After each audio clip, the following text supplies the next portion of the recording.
All right, what's up, bros? So today, unfortunately, we took a loss.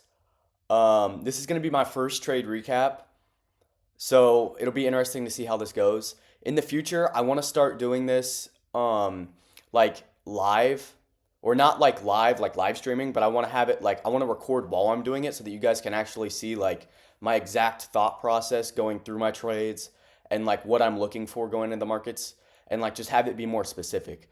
But for now, between school and all the other stuff I have going on in my life, we're going to be doing it like this. So hopefully in like a couple months over the summer, I can do it differently and present this better for you guys. But let's get into it.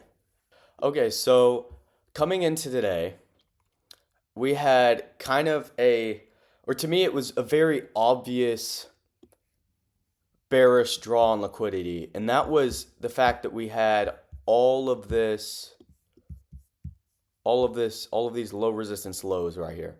These were very obvious for me, and I thought they were all going to get taken out. However, we still haven't taken them out. We also had this previous day high up here that was obviously a draw on liquidity, and it looks like Nasdaq is pushing closer to it now. But on ES, we had already swept out that high, or market opened, and we came up and we swept out that high right here.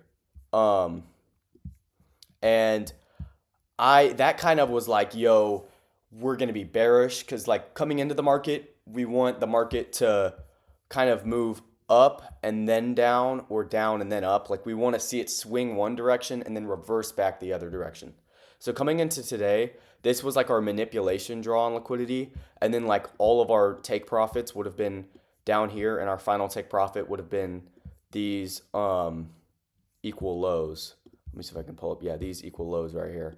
Um, so that was coming into today. That was kind of what I saw on like the higher time frame point of view.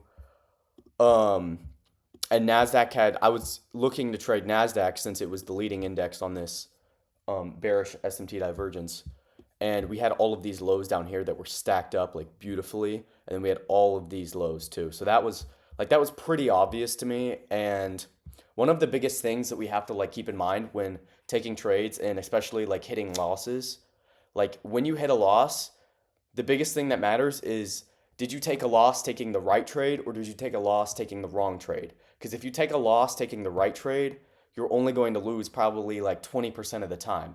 But if you took the wrong trade and lost, then like it's your fault and you can do something to change it, whether it's your psychology, your technical analysis, or your risk management.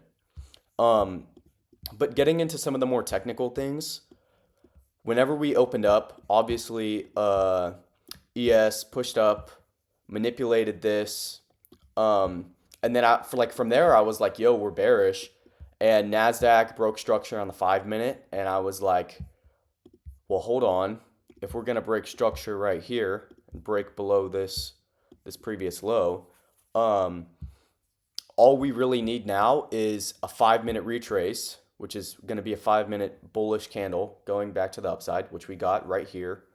Um, and I wanted it to hit equilibrium. And this box is marking out our equilibrium. We definitely tapped into equilibrium right there. You can see that. And then from there, I was like, okay, I'm going to scale down to the 1 minute. Since we got our break of structure, we got our retrace, and now all I wanted to see was a 1 minute like entry confluence to the downside. That can either be a fair value gap, a 79% extension closure, or a break of structure. And so whenever we were first coming into this, I was looking and I was like, well, right here, if we mark out the Fibonacci extension, this right here, that was a closure below, but in the moment on because I was trading micros, I didn't see that. And I was like, well, shoot, I'm not going to enter. This feels a little too risky because I'm risking up anyways. And so I held off on the entry there and actually ended up getting a better entry off of this inverse fair value gap right here. Um, Even though my entry was still kind of shit. But I entered there. I set my stop loss above these highs. This is something that I do very often. A lot of traders will either set their stop loss exactly at these highs or they'll set it all the way up here. This is too big of a stop loss for me, and this is like not protected by anything. So if you set it kind of a couple ticks above or below that 5 minute retrace high, you have a very good chance of still running through even if this gets swept. Because if this gets swept, chances are if the trade is going to go in our direction, then it's going to sweep it really aggressively. Like we didn't do it today, but I can show previous examples later. We're going to sweep it really aggressively and then rotate back to the downside. And we're not going to get stopped out because our stop loss is a couple ticks above those highs to protect us. Now, on the other case, like today, where we're obviously just not going to go in our direction, having it at a couple ticks above instead of all the way up here is also protecting us because this saves us this saves us a couple points.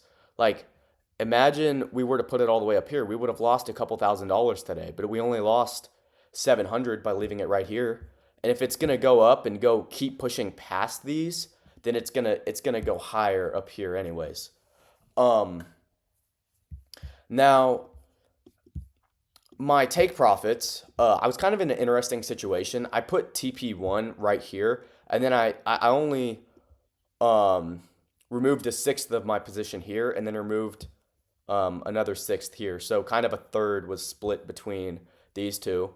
And then my TP2 was going to be basically split between all of these. I was going to have my main TP2 be right here. Um, and then I was going to, or actually, no, TP2 was going to be right here. My bad. Uh, TP3 was going to be all the way down here at this low. And then I was going to leave like one position running to all of those lows that are over there. But we didn't even get to that today since we got stopped out. Um, and I uploaded a video a couple days ago explaining that I had like a very bearish bias for today, or coming into this week, and I think we are still bearish. If we go onto the higher time frame, we can see like this SMT divergence is still here between Nasdaq and ES. We are pushing higher, which is kind of throwing me off on that. And if we do end up reaching above these highs right here on Nasdaq, then I'm just gonna call it for that SMT and say it's failed. Um, but yeah, overall today, tough loss. Uh, it happens. It's a natural part of the game. Obviously, not the way I wanted to start the new year, but it is what it is. Um, this entry model has been working amazing for me. You probably see other people using this entry model. Uh, Basically, like ICT and smart money concepts kind of combined. It's very common. I'm not the person who created this model, but I am trying to explain it in the best way possible for you guys.